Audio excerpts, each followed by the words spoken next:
نبی پاک صلی اللہ تعالیٰ علیہ وسلم آخری نبی ہیں، اور یہ عقیدہ ہر وقت ہر لمحہ ہمارے بزرگوں نے ہمارے ذہنوں میں تازہ رکھا ہے۔ سید عالم صلی اللہ تعالیٰ علیہ وسلم نے اپنی امت کے علماء کو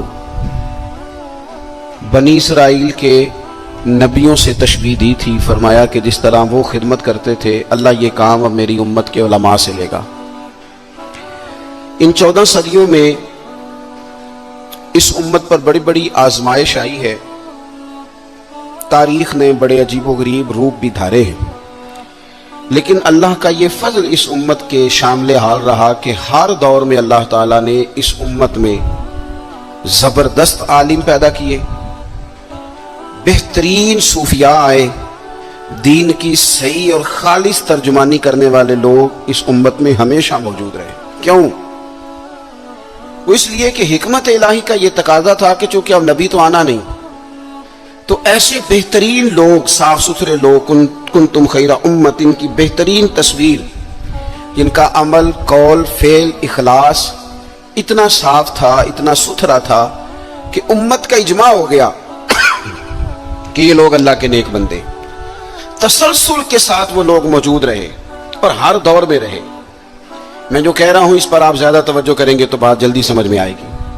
ہر دور میں لڑائیاں ہوتی رہیں، جنگیں ہوتی رہیں، اختلافات بھی ہوئے امت کے اندر، بڑی چیزیں ہوئی، لیکن خیر والے لوگ ہمیشہ موجود تھے۔ یعنی ایسا نہیں ہوا کہ کسی جگہ امت میں اختلاف ہو گیا ہے تو لوگوں نے قرآن پاک کی تدریس چھوڑ دی ہو، کسی جگہ کوئی کام ایسا ہو گیا ہے، آزمائش آ گئی ہے، کافروں سے لڑائی عروج پہ ہے، تو اب حدیث پاک کا جمع کرنا اور اصول حدیث پر کام کرنا ہمارے بزرگوں نے چھوڑ دیا، اور کام جاری رہا اور تسلسل سے جاری رہا۔ اس کا نتیجہ ہے کہ آج ان کا اصل کام ہمارے پاس موجود ہے، اصل کام۔ یہ جس دور میں میں اور آپ ہیں، یہ چونکہ تشکیک کا دور ہے، شک کا دور ہے، وجود لوگوں کے بعضوں کا طاقتور ہیں لیکن ذہن کمزور ہیں۔ اگر آپ ناراض نہ ہوں تو ہمارا بڑا نکھرا صاف ستھرا بچہ، تازہ دم، وہ بھی اتنی عجیب زندگی گزارتا ہے کہ سویرے کچھ سوچتا ہے اور دوپہر کے کھانے کے ساتھ اس کا ارادہ بھی کچھ اور ہو جاتا ہے، شام کو وہ نیا منصوبہ بنا لیتا ہے۔ یہ کمزوری کیوں آئی؟ لوگوں نے کوشش کی شک پیدا کرنے کی۔ نبی پاک صلی اللہ علیہ وسلم نے قرب قیامت کی علامتوں میں سے ایک علامت یہ بیان کی تھی کہ جو اگلے ہوں گے وہ پچھلوں پر لعنت کریں گے معاذ اللہ۔ تو پلاننگ کی گئی، چونکہ امت میں ہمیشہ خیر تھی، منصوبہ بندی کی گئی، صحابہ سے لے کر کام شروع کیا گیا، اور داتا صاحب تک، اور داتا صاحب سے لے کر اعلیٰ حضرت تک، ہر صوفی کے بارے میں، ہر درویش کے بارے میں، حتیٰ کہ صحابہ اور اہل بیت کے بارے میں بھی لوگوں کے ذہن میں باتیں پیدا کرنے کی کوشش کی گئی، اس لیے کہ غلام اتنا برا نہیں ہوتا جو کسی کا ملازم ہو، وہ اتنا تنگ نہیں ہوتا جتنا مشکوک آدمی تنگ ہوتا ہے کہ پتہ نہیں صحیح ہے کہ نہیں، پتہ نہیں ٹھیک ہے کہ نہیں۔ یہ جو لوگ ڈبل مائنڈڈ ہوتے ہیں نا، اس کو چھوڑ دیں گے، صحیح چل رہا ہے، آپ تشریف رکھیں، آپ بات بیٹھ جائیں، اللہ خوش رکھے۔ گرمی جو ہے وہ سب کے لیے ہی ہے، اب آپ تشریف رکھیں اور مجھے موقع دیں بات کرنے کا۔ بھائیو، شک پیدا کیے جاتے ہیں۔ ایک بات آپ نے اچھی طرح اپنے ذہن میں رکھ لینی ہے کہ کتاب و سنت میں نا ایک پورا باب ہے، ایک دو حدیث نہیں، احادیث مبارکہ میں پورا چیپٹر ہے، پورا باب۔ ادھر دیکھو نوجوانوں، کیا کہنے لگا ہوں، ایک پورا باب ہے جس میں ہمیں حکم دیا گیا ہے کہ تم نے کچھ لوگوں سے نفرت کرنی ہے اللہ کی رضا کے لیے، اور کچھ لوگوں سے محبت کرنی ہے فقط اللہ کی رضا کے لیے۔ ایک دو تین نہیں، پورا باب ہے، اللہ کی رضا کے لیے پیار کرنا ہے۔ اپنا ذہن بنا لیں کہ ہم نے تشکیک کی طرف نہیں جانا، شک کی طرف نہیں جانا۔ اگر ہم تھوڑا سا یقین کا سفر حاصل کریں نا، یقین کا، آپ کی اپنی بات بھی اپنے اوپر اثر کرتی ہے۔ اگر آپ خود بھی بول کے کہیں نا، چھوڑ یار تو کیا فضول بات کر رہا ہے، یہ میرے نبی پاک کی امت ہے، یہ ہو سکتا ہے کہ اس امت سے خیر ختم ہو جائے، تو غلط بات کر رہا ہے، آپ کی اپنی بات بھی آپ کے اوپر اثر کرے گی۔ آپ خود بھی یہ بولیاں بولیں کہ وہ خدا کے بندو، تم کہیں بیٹھ کے غلط تحقیق کر رہے ہو، وہ جو صحابہ تھے نا، انہیں تو حضور سے ڈائریکٹ فیض لیا تھا۔ وہ جو حضور علیہ الصلوۃ والسلام کے اہل بیت تھے، انہوں نے تو آغوش رحمت میں بیٹھ کر تربیت لی تھی۔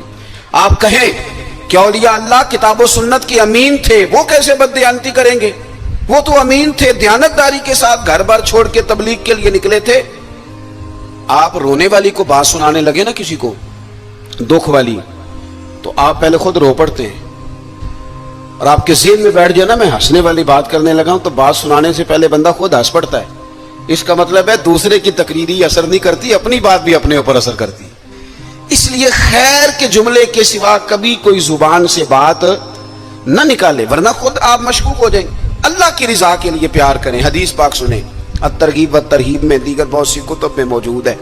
حضرت ابو ادریس خولانی رضی اللہ تعالیٰ عنہ تابعی ہیں, وہ فرماتے ہیں کہ میں جامع مسجد دمشق میں داخل ہوا, ایک کالے سیاہ بالوں والا اور چمکدار دانتوں والا خوبصورت نوجوان میں نے مسجد میں درس دیتے ہوئے دیکھا. لوگ بہت سارے بیٹھے تھے, تو جب کسی مسئلے میں ان کی رائے مختلف ہوتی, اختلاف رائے ہوتا, تو اس جوان کی طرف وہ توجہ کرتے. وہ جوان اتنی خوبصورتی سے مسئلے کا حل بیان کرتا کہ لوگ آج شش کر اٹھتے. فرماتے مجھے ان سے محبت ہو گئی. میں نے نا اگلے دن سوچا کہ آج تو رش زیادہ ہے, کل اس وقت جاؤں گا جب لوگ کم ہو گئے. میں اپنی طرف سے سب سے پہلے جامع مسجد دمشق میں پہنچا, لیکن وہ خوبصورت نوجوان مجھ سے پہلے مسجد میں موجود تھے اور نفل ادا کر رہے تھے. میں بیٹھ گیا. ایک شخص سے میں نے کل ہی پوچھ لیا, یار یہ اتنے حسین و جمیل جوان ہیں کون ویسے؟ کہنے لگے آپ نہیں جانتے, یہ نبی رحمت علیہ السلام کے صحابی ہیں اور حضرت معاذ ابن جبل رضی اللہ تعالیٰ عنہ. کہتے میں اگلے دن پہلے گیا, وہ نفل پڑھ رہے تھے. میں مسجد میں داخل ہوتے ہی نا فارغ ہوئے تو میں نے ان سے ایک بات کی. میں نے کہا حضرت اللہ کی قسم میں اللہ کی رضا کے لیے آپ سے محبت کرتا ہوں. اور سیاستہ میں حدیث موجود ہے, حضور نے فرمایا جب اپنے کسی بھائی سے اللہ کی رضا کے لیے پیار کرو تو اسے بتا بھی دیا کرو کہ مجھے تم سے محبت ہے, تاکہ وہ بھی تمہارے لیے نرم جذبہ پیدا کر لے. یا معاذ ابن جبل مجھے نا اللہ کی رضا کے لیے آپ سے پیار ہے, تو وہ صحابی تھے نا, وہ اس بات کا لطف لینے لگے. کہنے لگے ذرا سوچ کے کہو کیا کہہ رہے ہو, اس کا ذائقہ لینے. یہ شہادت گاہ الفت میں قدم رکھنا ہے نا. لوگ آسان سمجھتے ہیں مسلمان ہونا, تو یہ بڑا آسان کام لوگوں نے سمجھ لیا. دعویٰ کر دینا کہ میں فلانے کا غلام ہوں, یہ دعویٰ ہے. آپ سے دلیل پوچھی جائے گی کہ غلاموں کے تو رنگ ڈھنگی اور ہوتے ہیں. صاحب میں فلانے کا مرید ہوں, تو یہ آپ کو کہنا کیوں پڑا؟ مرید تو کہتے ہیں اسے جو پیر کی مراد میں رہے, ہمیشہ اس کی طبیعت میں رہے, سوچ میں رہے, خیال میں رہے کہ ان کی چاہت کیا ہے. کہنا کیوں پڑا؟ کچھ تو ہے کہ جو آپ کو بتانا پڑ رہا ہے. کیوں نہیں آپ سے وہ خوشبو آئی جو آپ کے شیخ سے آتی ہے؟ یہ کیسے ہو گیا بھائی؟ فرمانے لگے جب میں نے کہا نا مجھے محبت ہے, تو کہنے لگے سوچ کے کہو. وہ فٹافٹ نعرے قبول نہیں کرتے تھے, وہ سیانے لوگ تھے, تو کہتے تھے پرکھ لے, ذرا سوچ لے, یہ کوئی آسان کام نہیں, پہلے ذرا تھوڑا سا نا غور کر لے, غور کر لے اچھی طرح. جب تیرا حکم ہوا ترک محبت کر دی, دل مگر اس قدر دھڑکا کہ قیامت کر دی. کہتے ہیں کہ میں نے نا پھر کہا حضور اللہ کی قسم مجھے آپ سے محبت ہے. تیسری بار کہنے لگے پھر سوچ لو. میں نے عرض کی حضرت معاذ ابن جبل سے, حضور سچ کہتا ہوں اللہ کی رضا کے لیے اللہ کی قسم آپ سے محبت ہے. فرماتے ہیں وہ میری بات سن کے اتنے راضی ہوئے کہ فرمانے لگے سن پھر ابو ادریس, میں نے خود نبی کریم سے سنا ہے, سامنے بیٹھ کے سنا ہے, آنکھوں سے دیکھ کے سنا ہے, اپنے کانوں سے سنا ہے. میرے حبیب نے فرمایا تھا جو دو بھائی اللہ کی رضا کے لیے آپس میں محبت کریں اللہ ان دونوں سے محبت فرماتا ہے. ہمارا لوگ مقدمہ تو سمجھیں, دراصل ہم کیا کہہ رہے ہیں. ہمیں کوئی ذاتی دنیا کا لالچ ہے ہی نہیں داتا گنج بخش علی اجمیری سے, ہمیں کوئی دنیا کا لالچ نہیں حضرت مجدد الفسانی سے, ہمیں کوئی لالچ نہیں دنیا کا حضرت بہاءالحق نقشبند بخاری سے, کوئی لالچ نہیں بابا فرید سے. ہمیں تو اتنا لالچ ہے کہ جب ہم ان کے قریب جاتے ہیں تو ہم رب کی رضا کے لیے ان سے محبت کرتے ہیں, اللہ کا بندہ جان کے. اس لیے گمراہیوں کے سفر میں نہ پڑے. ہمارے تو لوگوں نے تبصرے الٹے سیدھے کر کے یہ حال کر دیا ہے کہ اتنا سونا وطن, اتنا میٹھا وطن, اس میں کوئی بندہ اچھا رہا ہی نہیں. نہ کوئی سیاستدان اچھا رہا ہے, نہ کوئی تاجر اچھا رہا ہے, نہ کوئی بیوروکریٹ اچھا رہا ہے, نہ جناب پولیس والے اچھے رہے ہیں, نہ جناب واپڈا والے اچھے رہے ہیں, نہ مولوی اچھے رہے ہیں, نہ کوئی اچھا ہے ہی نہیں. کسی کا نام لے لے اور آپ مذاق اڑا لیں جتنا مرضی. یہ تو باقاعدہ کوشش کی گئی, اور میں بڑی معذرت کے ساتھ عرض کروں گا یہ کام سب نے کیا, سب نے, یہ سب نے اس پہ. وہ رات کو جو اینکر ٹی وی پہ بیٹھے تھے انہوں نے بھی تبصرے کیے. وہ 4 مختلف جماعتوں کے جو بندے بلاتے ہیں وہ اس لیے بلاتے ہیں کہ تم نے ایک دوسرے کی خامیاں بیان کر دی, اور جتنی زیادہ لڑائی ہو پروگرام زیادہ دیکھا جاتا ہے. جتنی زیادہ لڑائی ہو, یہی کام باقی جگہوں پہ کیا گیا. پیر صاحب کے پاس, صوفی صاحب کے پاس لوگ تعویذ لینے گئے تھے, انہوں نے نئی مصیبت ڈال دی. انہوں نے کہا تینوں کسی نے کچھ کیتا ہے. وہ معاملہ ویسے ہی گڑبڑ ہو گیا. ساری رات سوچتا رہا کہ پتہ نہیں کسی نے کیا کر دی.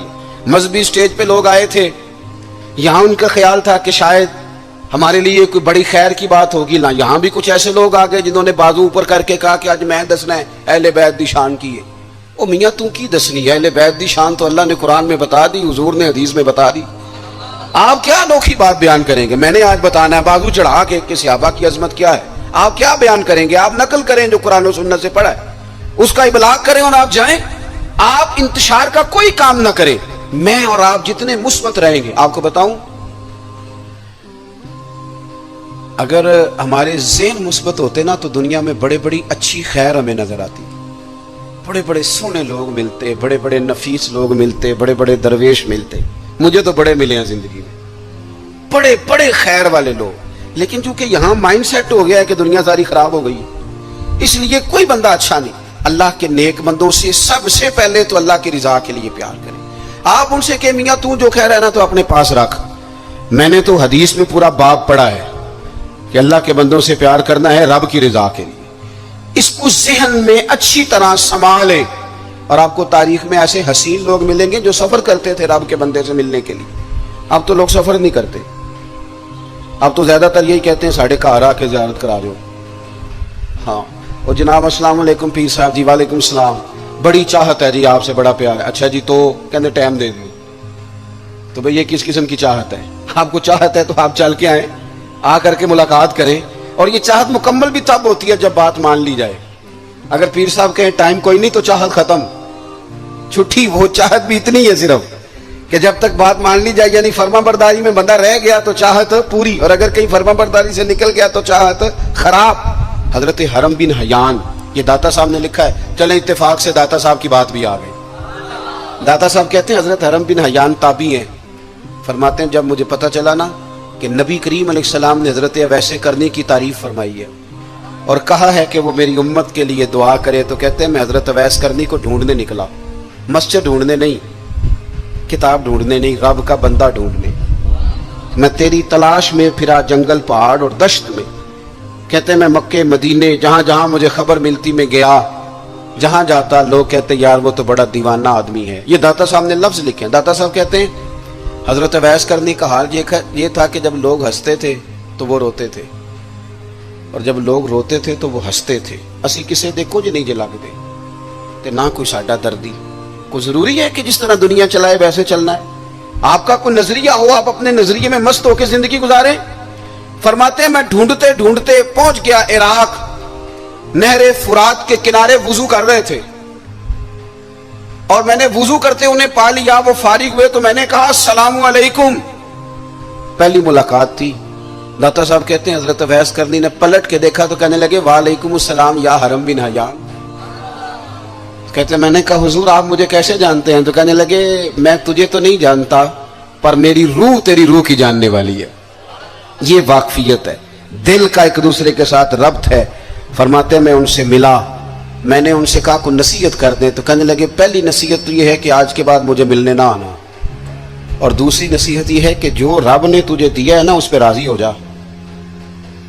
ادھر ادھر جائے گا تو ناشکرا ہو جائے. جو اللہ نے دیا اس پہ راضی ہو جا, اللہ تجھے عزت والی زندگی عطا کر دے. اللہ کے بندوں سے فقط اللہ کی رضا کی, رب کی رضا کے لیے پیار کریں. دوسری بات, ہمارے یہ جو صوفیات تھے نا, اولیات تھے, یہ نظریاتی لوگ تھے, فکری لوگ تھے. جو فکری آدمی ہوتا ہے نا, نظریاتی بندہ, وہ زمانے کے مطابق نہیں چلتا, نظریے کے مطابق چلتا ہے. میں نے قرآن مجید کی آیت پڑھی ہے. اللہ فرماتے ہیں یجاہدون فی سبیل اللہ, اللہ کے بندے اللہ کے رستے میں جہاد کرتے ہیں. یہ نوجوان ذرا میری بات پہ توجہ کریں. یہ کہتے ہیں کہ شاید بندہ وہ ٹھیک ہوتا ہے جس کی مخالفت کوئی نہ کرے. رب فرماتے ہیں یجاہدون فی سبیل اللہ, وہ اللہ کے رستے میں جہاد کرتے ہیں. تو پھر کچھ لوگ ان کی ملامت کرتے ہیں, کچھ لوگوں کو اچھا نہیں لگتا دین کی تبلیغ کرنا, وہ انہیں برا بھی کہتے ہیں. رب فرماتے ہیں ولا یخافون لومۃ لائم, وہ کسی برا کہنے والے کی بات کی پرواہ نہیں کرتے. لوگ ملامت کرتے ہیں پر وہ پرواہ. تو یہ کون ہے؟ رب فرماتے ہیں ذالک فضل اللہ, یہ وہ ہیں جن پر اللہ کا فضل ہے. اور یؤتیہ من یشاء, یہ وہ فضل ہے جسے رب چاہتا ہے عطا کرتا ہے. ہمارے بزرگوں نے کام کیا. لوگوں کو چونکہ اصل میں نا نظریاتی ہونا کام بڑا مشکل ہے. نظریاتی کسے کہتے ہیں؟ میں آپ کی اور اپنی سمجھ کے مطابق ایک بات عرض کرتا ہوں. بندہ پیر صاحب کے پاس گیا, اس نے کہا حضرت صاحب میں نے سارے ڈاکٹروں سے ملاقات کر لی ہے, رپورٹیں ٹھیک ہیں, حکیم سارے میں نے چیک کر لیے ہیں, معاملات ٹھیک ہیں, دم دروز تویز دربار آستانہ ہر جگہ ہو آیا ہوں, پر میرے گھر اولاد نہیں ہوتی. اب آپ کو کامل پیر سمجھ کے آیا ہوں, آپ کوئی تویز کریں کہ کام ہو جائے. یہ اچھی بات ہے, اللہ کے بندے کو دعا کرنی چاہیے, پر نظریہ کیا ہے؟ نظریہ یہ ہے کہ رب کا بندہ اسے قائل کرے کہ اگر اللہ کا تیرے بارے میں فیصلہ یہ ہے نا کہ تیرے گھر میں اولاد نہیں ہونی چاہیے, تو پھر تو رب کے فیصلے پہ راضی رہے. یہ نظریہ ہے. یہ لوگ نظریاتی تھے, یہ لوگوں کو قائل کرتے تھے کہ نظریاتی مسلمان بنو, فکری. اگر اللہ چاہتا ہے میں بیمار رہوں تو ٹھیک ہے, پھر جس حال میں رب راضی اس حال میں رب کا بندہ راضی. اگر اللہ چاہتا ہے میرا عروج نہ ہو میرا عروج, مجھے تھوڑے لوگ جانے, تو جس حال میں رب رکھے مجھے اس حال میں رہنا چاہیے. میں آپ کو اپنے سمیت ڈھیروں لوگوں کی ایسی بات بتا سکتا ہوں جن میں ذاتی کوئی کمال نہیں, وہ اپنی خوبیاں تلاش کرتے ہیں تو سوائے صفر کے کچھ ہاتھ نہیں آتا, لیکن پتہ نہیں رب کیا کام لینا چاہتا ہے, وہ خود ہی نظام بناتا ہے, لے لیتا ہے. تو زندگی میں نظریات, ہمارے بزرگ نظریاتی تھے, عقیدے پکے تھے ان کے, کچی پکی باتیں نہیں. ایک بات داتا صاحب کی سنیں پہلے. داتا علی اجویری کہتے ہیں کہ ایک نا ملنگ بازار میں سودا لینے آیا, اور ان دنوں آیا جب قحط پڑا ہوا تھا. مہنگائی بڑے عروج پہ ہو جائے تو سارے لوگ نہیں پریشان ہو جاتے. قحط پڑ گیا. چلیں مہنگائی والی مثال شاید زیادہ ٹھیک نہ ہو, چونکہ امیر لوگوں کو مہنگائی پریشان نہیں کرتی, یہ نہیں دیتے, کوئی اور مثال دیتے ہیں. جس طرح لاک ڈاؤن میں نہیں لوگ پریشان ہوتے. اب میرا خیال ہے سمجھ آ گیا مسئلہ آپ کو آسانی سے. یہ مثال دے رہا ہوں میں, تلک الامثال نضربها للناس. داتا صاحب کہتے ہیں قحط تھا, بارش نہیں ہو رہی تھی, جانور بھوکوں مر رہے تھے, ہر بندہ پریشان تھا. یہ دیکھیں ہمارے بزرگ تربیت کس طرح کرتے ہیں. فرماتے ہیں ایک درویش ملنگ غلام سودے والا تھیلا لے کے نا تو بازار میں ہنستا کھیلتا اٹکیلیاں کرتا پہنچا, بڑا ہنس کے سامان خریدا, کندھے پہ رکھا, اور اسی مستی میں لوٹنے لگا. تو سارے پریشان ہو تو ایک بندہ ہنسے تو بعض اوقات لوگ چڑھ بھی جاتے. کہتے کچھ لوگوں کو غصہ آیا, کہنے لگے ساری دنیا جو پریشان ہے تجھے کس بات کی خوشیاں چڑھی ہوئی ہیں؟ وہ کہنے لگا تم ہوگے پریشان, میں جس سیٹ صاحب کا نوکر ہوں نا, جس آقا کا میں غلام ہوں, اس نے ٹائم پہ ہی گندم جمع کر لی تھی, اس کے بڑولے خزانے بھرے ہوئے ہیں, لہذا ہم بڑے خوش ہیں. داتا صاحب عقیدہ مضبوط کرتے ہیں, نظریہ دیتے ہیں. داتا صاحب فرماتے ہیں لوگوں, جتنا اس غلام کو اپنے سیٹھ کے اپنے آقا کے خزانوں پہ یقین تھا نا, اگر اتنا ہی تجھے اور مجھے رب کے خزانوں پہ یقین ہو جائے نا, تو پھر ہر روز سویرے اٹھ کے ہم غربت کا رونا نہ روئے. پھر ہر روز صبح اٹھ کے ہم یہ نہ کہیں کہ اوہو اس ملک کا کچھ نہیں بن سکتا, یہاں تو سب لوگ دھوکے باز. پھر ہر وقت مایوسی کی گفتگو نہ کرے. نظریاتی اگر ہو جائے, اعلیٰ حضرت فاضل بریلوی نے کیا کیا, نظریہ ہی تو مضبوط کیا. لوگ کچی پکی باتیں کرنے لگ گئے تھے. کوئی کہتا تھا کہ اتنا علم حضور کو ہے تو اتنا نہیں ہے. کوئی کہتا تھا جناب اختیارات اتنے اللہ نے دیے ہیں تو اتنے نہیں دیے. اعلیٰ حضرت بریلوی کے زمانے میں کوئی کہتا تھا کہ پتہ نہیں حضور قبر نور میں حیات ہیں, معاذ اللہ کے نہیں ہیں. کوئی شخص یہ کہنے لگ گیا تھا کہ جناب حضور کا خیال نماز میں آ جائے تو نماز نہیں ہوتی. اعلیٰ حضرت فاضل بریلوی فرمانے لگے کچی پکی باتیں کرتے ہو. جس محبوب کی محبت ایمان ہے اس محبوب کے بارے میں شک پیدا کرتے ہو. آپ فرمانے لگے تم کہتے ہو رب نے اختیار دیا کہ نہیں, اور دیا تو کتنا دیا. فرمانے لگے ہم تو حضور کو رب کا شریک کہتے ہی نہیں, ہم تو حبیب کہتے ہیں. اور محب اور محبوب کا معاملہ اس طرح کا ہوتا ہے کہ میں تو مالک ہی کہوں گا, کیونکہ وہ مالک کے حبیب, یعنی محبوب و محب میں نہیں میرا تیرا. پھر آپ فرمانے لگے یہ کیسی بیوقوفوں والی بات ہے کہ نماز میں حضور کا خیال آ جائے تو نماز. کتنی آپ سادے انداز میں بھی اگر سمجھے تو عجیب بات نہیں. آپ ذرا دعا پڑھیے جو نماز میں اختتام میں اکثر وہی دعا پڑھی جاتی ہے, وہ پڑھیے ربنا اغفر لی. کیا ترجمہ اس کا آتا ہے؟ آپ کو آتا ہے؟ میں کچھ نہیں کہوں گا, سنا دیں آپ. آتا ہے میرے سنی دا ایڈا ہی مسئلہ ہے, کوئی گال آمدی بھی ہوئے تاں بھی نہیں دستا, آندا ہے میں ایڈا پڑھیا ہی نہیں, اس سے آگے نہیں جاتا.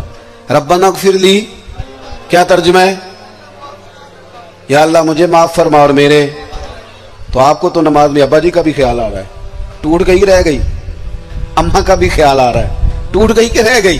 عجیب نادان بات ہے نا۔ او خدا کے بندو، نماز میں تو یہودی عیسائی کی بات بھی آتی ہے، غیر المغضوب علیہم ولا الضالین کی تفسیر پڑھو نا، یہاں سے مراد یہودی اور عیسائی لکھے ہیں مفسرین، تو کافر کا خیال بھی آ رہا ہے۔ اور آپ جب کفار کے متعلق آیات پڑھیں گے، تبت یدا ابی لہب وتب، یہ کیا تماشا ہوا، کتنی گھنونی سازش، اتنی غلط بات کہ جی فلانے کا خیال آ جائے تو ٹھیک ہے، اور پھر عجیب بات کرتے کہتے جی حضور کا ذرا تعظیم کے ساتھ آتا ہے تو ابا جی کا بے ادبی کے ساتھ آتا ہے، اماں کا بے ادبی کے ساتھ خیال آتا ہے۔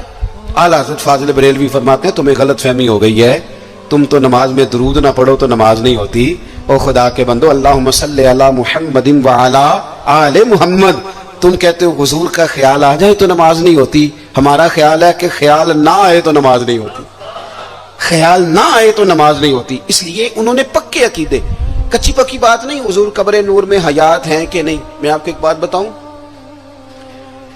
مدینہ شریف میں حاضری دینے کے حوالے سے نا ایک شخص نے تحقیق کی اور اس کی ریسرچ آئی تو اس نے کہا کہ میں سوچتا تھا لوگ سب سے زیادہ کہاں روتے ہیں، تو لوگ سب سے زیادہ مدینہ شریف جا کے روتے ہیں، بڑا روتے ہیں۔ بڑی امید ہے سرکار قدموں میں بلائیں گے، کرم کی جب نظر ہوگی مدینے ہم بھی جائیں گے، اور اگر جانا مدینے میں ہوا ہم غم کے ماروں کا تو مکینے گنبد خضرا کو حال دل سنائے۔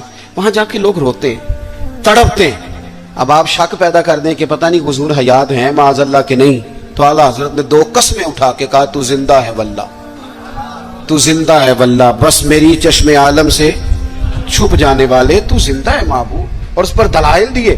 تو میرے عزیز انہوں نے ہمارے عقیدے پکے کیے۔ پھر بھی اگر کوئی کچی پکی باتیں کرے، سویرے کچھ کہے، دوپہر کچھ کہے، شام کچھ کہے، تو وہ بندہ کمزور پڑا ہے، ورنہ ہماری فکری قیادت نے ہمیں دلائل سے، کتب سے، حوالہ جات سے مزین کیا۔